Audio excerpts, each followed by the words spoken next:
Au nom du Père, du Fils et du Saint-Esprit, ainsi soit-il. Mes bien chers frères, lors du sermon de la messe de minuit, nous avons essayé de regarder la cause de Noël, de la descente du Fils de Dieu parmi nous. Et la cause, c'est cet amour infini qui jaillit de Dieu pour nous autres pauvres pécheurs.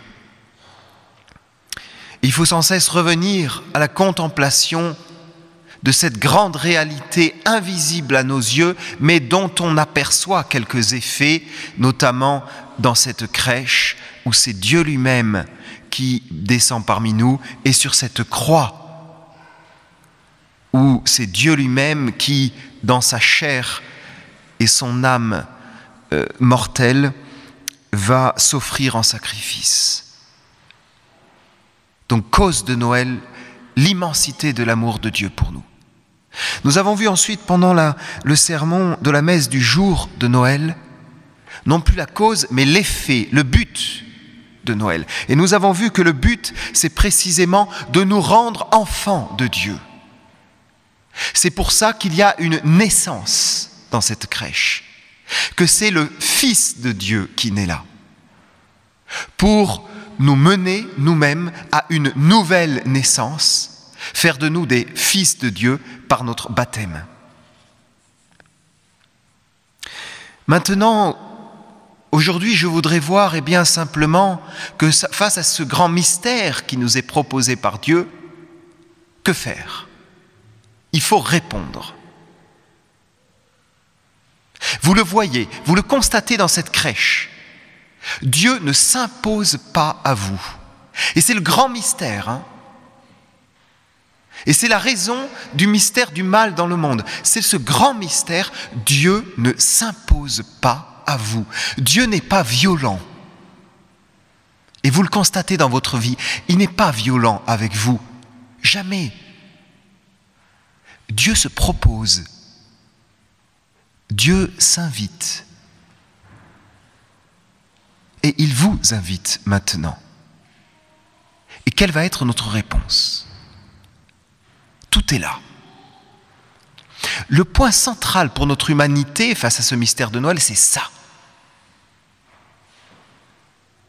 Quelle réponse nous apportons ? Ce point est tellement central.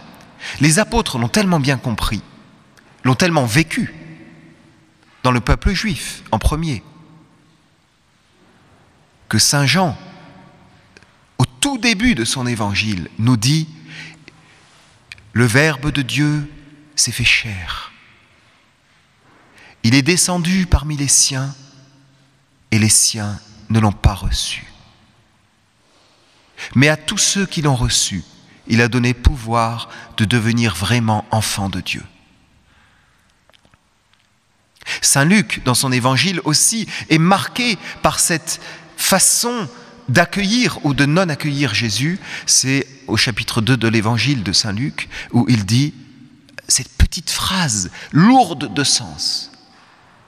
Lorsque Joseph et Marie arrivent à Bethléem, il dit simplement « Et il n'y avait pas de place pour eux à l'hôtellerie. » Point.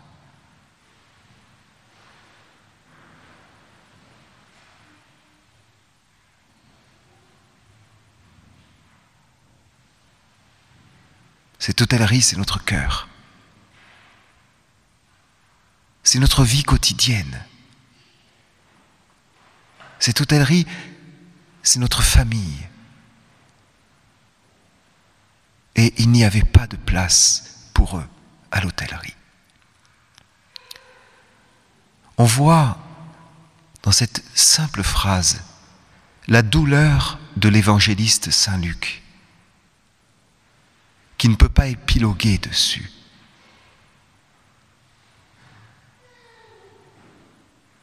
Mais Saint Luc, bien sûr, va regarder ceux qui reçoivent Jésus. Quelle réponse les premiers Juifs ont apporté, et Saint Luc va rapporter cela. Les bergers, la nuit, en pleine nuit, se lève, et saint Luc rajoute ce petit mot, et festinantes. Et ils vinrent à Bethléem rapidement. Rapidement. Et on voit très bien saint Luc là, qui est émerveillé de cette réponse magnifique de ces bergers qui se précipitent, qui ne discutent pas « Oh, il fait froid, oh, les moutons ». Non, ils se précipitent, ils veulent répondre, ils veulent être présents, ils veulent être les premiers, ils veulent apporter cette réponse à cette descente du Messie. Voilà, mes bien chers frères, ce qu'il faut faire naître en notre âme, en ce temps de Noël. Quelle est ma réponse ? Avec quelle énergie j'apporte ma réponse à Jésus ? Et vous comprenez que si on répond en profondeur, avec foi, avec espérance, avec amour, eh bien, vous le savez, ce qui va se passer ensuite dans votre vie, c'est que Jésus lui-même va répondre à votre réponse. Et le bon Dieu le dit dans la Sainte Écriture. Dans l'Apocalypse de Saint Jean, Jésus dit « Voici que je me tiens à votre porte et que je frappe. Celui qui m'ouvre la porte de son cœur, j'entrerai chez vous et je souperai en tête-à-tête avec vous. » C'est une image, bien sûr. Je souperai en tête-à-tête avec vous. C'est-à-dire que Jésus soupire après ces moments dans votre vie de cœur à cœur, de tête à tête. Le temps de Noël, mes bien chers frères, nous invite tous à apporter cette réponse. Vous avez chez vous la crèche, je le suppose. Prenez des moments seuls, en tête à tête, en cœur à cœur, avec notre Seigneur. Apportez vraiment quelque chose. Vraiment. C'est pas très compliqué. C'est vrai qu'il faut s'organiser pour cela. Mais dans vos journées, dans votre semaine qui arrive, organisez-le simplement. Vous allez prendre quelques minutes pour vous brosser les dents.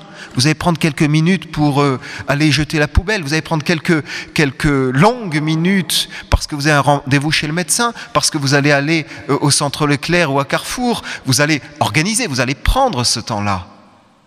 Et on se rend compte que bien souvent, le temps, ce petit temps de prière cœur à cœur devant la crèche où notre Seigneur nous invite en ce temps de Noël à nous combler de ses grâces, eh bien souvent, ça passe après et on ne le prend pas. Alors je vous invite en ce dimanche, mes bien chers frères, d'être résolus,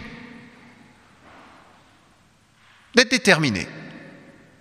Nous sommes en 2021 et on peut dire maintenant, ça suffit. Voilà. Le monde ne répond pas à notre Seigneur. En grande partie, le monde se moque de notre Seigneur. La crèche, on l'enlève. Noël, on l'enlève. Il n'y a que le Papa Noël. On n'en veut plus de notre Seigneur. Ah ben ça suffit. Il faut y aller.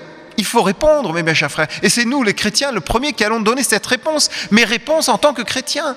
Et qu'est-ce que c'est, la réponse en tant que chrétien ? Nous l'avons vu. C'est répondre à ce que Jésus fait à Noël. C'est cet amour de Dieu qui nous propose. Eh bien, on y va. Voilà, c'est tout, mes bien chers frères. Tout est là. Tout est là. Alors prenez ces moments. Organisez-vous cette semaine et finissez en beauté cette année 2020. Pas mal de choses un peu chaotiques dans cette année. Eh bien, en beauté, finissez cette année. Et que vous puissiez être content de ces 4 jours qui nous séparent de la fin de l'année. Ces 4 jours en disant, c'était magnifique. J'ai compris, j'ai donné du temps à notre Seigneur. Je l'ai adoré dans la crèche. J'ai bu en contemplant cette crèche. Toute cette douceur de Dieu qui ne s'impose pas dans ma vie, mais qui attend ma réponse. J'ai bu cette douceur familiale de la Sainte Famille dans la crèche. J'ai bu cette humilité de Jésus qui se met à notre portée. J'ai bu tout cela. Et c'est cela qui nous transforme, nous tous. C'est la grâce que je vous souhaite, au nom du Père, du Fils et du Saint-Esprit. Ainsi soit-il.